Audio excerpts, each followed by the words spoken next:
Fala galera, beleza? Passando aqui hoje numa condensadora de uma LG Dual Inverter para poder apresentar um pouquinho para vocês, o pessoal que não teve acesso ainda. Geralmente quando a gente instala uma máquina nova, a gente não tem o costume de abrir ela para verificar. Isso é uma grande oportunidade para conhecer o equipamento. A gente tirou aqui uma manta, né, que é envolvida no compressor, que é uma manta acústica. Então essa manta aqui, ela diminui o nível de ruído para o cliente, por isso que é uma máquina muito silenciosa, porque ela tem uma manta dupla. E isso auxilia muito no nível de ruído. O compressor, um benefício que está vindo, antigamente as máquinas, elas tinham a etiqueta lá atrás. E agora, se você puder ver aqui, ó, ela está bem acessível aqui para você verificar qual é o modelo do compressor. E um detalhe muito importante, olha aqui, ó. Ele tem aqui, ó, tensão contínua, né? Simbologia de tensão contínua, 40 a 280 volts. Então, assim, a faixa de tensão desse compressor é de 40 a 280 volts. Se você pegar, essa aqui é uma máquina de 12 mil. Se você pegar uma máquina de 12 mil de um outro modelo, por exemplo, da Smart, que é o modelo mais antigo, e botar um compressor aqui de 12 mil, há uma possibilidade de ele não funcionar, porque as tensões podem ser diferentes, as tensões de trabalho podem ser diferentes. E a placa geralmente tem um limitador, que limita tanto a frequência, a programação disso é diferente, a lógica disso é diferente. Então, sempre que você precisar trocar um componente, compre exatamente do modelo do produto que você está trabalhando. Não dá para fazer adaptação nesse tipo de equipamento inverter, beleza? Então, aqui a gente tem um reator. Esse reator ele está aqui para poder, muita gente confunde, acha que é um transformador, mas é um reator. Ele ajuda a corrigir o ripple, né, que é a defasagem da mudança de tensão alternada para contínua. Então, geralmente ele é contínuo. Se você medir continuidade aqui, lógico que tem uma outra maneira de medir esse reator, tá? Que a gente mostra lá no nosso curso, para você ver se ele tá ok, mas dificilmente essa peça dá problema, tá bom? Aqui tem um condutor do compressor. A gente tem aqui também, ó, um sensor no tubo de descarga, que é muito importante, tá? Esse sensor é um sensor de 200 k-ohms a 25 graus Celsius. E toda vez que você for fazer uma manutenção preventiva, verifique se ele está com um contato firme com o tubo, que a informação dele para a placa é muito importante, porque essa temperatura de descarga está diretamente relacionado à proteção do compressor, tá ok? A gente tem um sensor de ar externo também, e também tem um sensor de serpentina, que está aqui no cantinho, tá? Deixa eu virar aqui para vocês, vou mostrar aqui. Aqui, ó, o sensor de ar externo e o sensor da serpentina. Esses dois sensores trabalham em conjunto, verificando a temperatura do ar externo e a temperatura do fluido refrigerante. Então ele consegue, através desse diferencial da temperatura de ar externo com a temperatura do fluido refrigerante, garantir que essa troca está sendo feita. Garantir não, visualizar se essa troca está sendo feita. Então essa diferença de temperatura auxilia o equipamento a identificar se essa condensação está sendo eficaz, se essa troca está sendo eficaz, a diferença da temperatura do ar externo com a temperatura do fluido. E se essa troca estiver sendo eficaz, ok. Se o ambiente for enclausurado, se não tiver troca de calor, aí esses dois sensores identificam que esse delta está muito próximo, não está tendo troca, e aí o que vai acontecer? Pode apresentar um código de alarme, reduzir a capacidade do compressor, a máquina trabalhar reduzido, certo? Aqui a gente tem um filtro, essa máquina, o dispositivo de expansão dela é capilar, tá ok? Aqui eu tirei a placa dela. Aqui está a parte mecânica, né, os sensores. Aqui agora a parte eletrônica. Essa máquina aqui, ela tem um fusível aqui, ó, de 3,15 ampere. Esse fusível, ele protege a evaporadora, o circuito da evaporadora. Ou seja, quando você alimenta o equipamento pela condensadora, a corrente que vai circular por esse fusível é de menos de 1 ampere, porque a única corrente que está sendo gerada lá no evaporador é o motoventilador, tá? Então, teoricamente, né? Então essa corrente que vai circular é só do motoventilador, da placa eletrônica, é uma corrente baixíssima. Se você alimentar esse equipamento pela evaporadora, o que vai acontecer? Quando você alimenta pela evaporadora, a corrente que vai circular por esse fusível é a corrente do compressor. E aí o que tende a acontecer? Tende a esse fusível romper, porque você alimentou pela evaporadora. O que vai acontecer? Ele vai romper.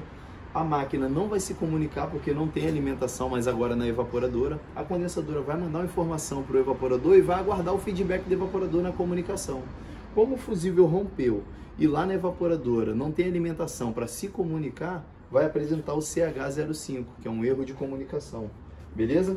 Então tá aqui a borneira, ó, os dois condutores de comunicação, LN alimentação, mais um L, né? E o 2N e o 3, que é a comunicação. Então alimentação e comunicação e o aterramento é na carcaça. Essa placa, ela está desenergizada e descarregada, tá? Vale ressaltar que quando você desliga esse equipamento no disjuntor, ele continua armazenando energia por causa do seu capacitor aqui. Então eu vou tirar aqui, ó. Essa placa da LG é uma placa bem simples. Todo o circuito eletrônico é de acesso aqui, por exemplo, ele fica nessa posição. Se você estiver em cima da janela, você consegue fazer as medições necessárias, né? Então olha aqui, ó, o circuito de força vem aqui, ó, tá vendo? Passa pela ponte de diodo que tá aqui, ó. Olha a ponte de diodo, essa placa tá descarregada, tá, gente? Ponte de diodo. Da ponte de diodo passa pelo reator, joga aqui no capacitor, vem em conjunto com o capacitor vai lá e alimenta o P e o N do módulo IPM. Ou seja, todo o circuito de força, que é o que a gente aborda, ele fica aqui nessa posição fácil de você, com o multímetro, identificar se essa parte de força está operando, que é a que mais sofre no funcionamento. Tá? Aqui toda a parte de baixa tensão, a parte de alta tensão. Aqui tem uma partezinha de filtragem, tá ok? Vale ressaltar também essa placa, ó. Se eu empurrar aqui o dissipador, tá vendo? Tem que manuseá-la com cuidado, ela tá descarregada, tá? Ela não tem como você errar se você precisar trocar uma placa. Tem os dois condutores aqui do reator, tem o conector que sai para o compressor, aqui tem os sensores, tá? Ali tem o L e o N, o marrom e o azul, que são a alimentação. Além desse fusível que protege o evaporador, a gente tem mais um fusível ali, que é da placa da condensadora. E um ponto muito importante é o seguinte, a gente tem um capacitor aqui, que também influencia na partida do compressor. E aqui, ó, o dissipador de calor, ele é fixado na placa para poder não ter mesmo condição de você trocar o módulo IPM ou trocar a ponte de diodo. Por quê? Porque uma vez que você tira esse dissipador de calor, você precisa aplicar a pasta térmica. E qual é a quantidade de pasta térmica que você tem que aplicar? Qual é a qualidade da pasta térmica que você tem que aplicar? Então a LG ela amarrou isso para justamente toda vez que você trocar a placa, você não precisar aplicar a pasta térmica.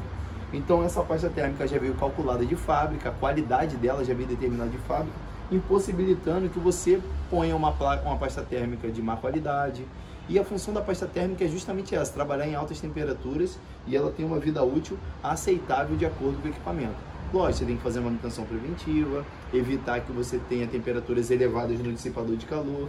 Toda vez que você for fazer manutenção, limpar o dissipador de calor. Então esses são alguns cuidados que a gente tem que tomar com os equipamentos da tecnologia Inver, beleza? Sempre se atentar se a máquina está desenergizada. E um detalhe importante também é que esse equipamento, ele tem, caiu aqui a presilhazinha, ele tem um capacitor do ventilador aqui atrás, ó, que é um capacitor de 1,5 microfarad. E ele tem a capacitância de 1,5, porém ele aceita uma variação para mais ou para menos de mais ou menos 10%. Então assim, sempre verifica, porque esse capacitor pode fazer a rotação do ventilador do condensador, que é de corrente alternada, trabalhar numa rotação baixa, elevando a temperatura do fluido no condensador, elevando a temperatura do fluido no evaporador e fazendo perder rendimento no equipamento, aumentando o consumo de energia. Se o equipamento não tem um rendimento adequado, ele demora mais a atingir a temperatura do ambiente. Se ele demora mais a atingir a temperatura do ambiente, ele consome mais energia. Então, toda vez que você for fazer uma manutenção preventiva, é só se aproximar da tecnologia Inver. Se você quiser saber mais sobre esse equipamento, você procura a Academia LG, tem em São Paulo, Porto Alegre, né? Se informa lá com o pessoal da LG que eles vão te auxiliar e você vai poder se aproximar mais dessa tecnologia. As válvulas aqui estão fechadas, o fluido refrigerante está recolhido, tá ok?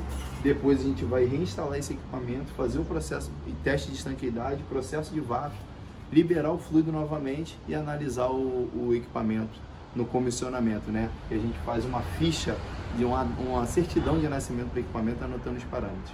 Beleza, galera? Então, é só mais um detalhe bem básico e bem rápido. Eu sei que a maioria da galera já conhece o equipamento, mas tem muita gente ainda que tem curiosidade. Então, se você tiver mais alguma dúvida sobre esse produto aí, coloca aí na descrição do vídeo, nos comentários, que a gente vai ter o maior prazer em responder. Beleza? Um abraço, fiquem com Deus e lembre-se sempre, o meu coração é Inver.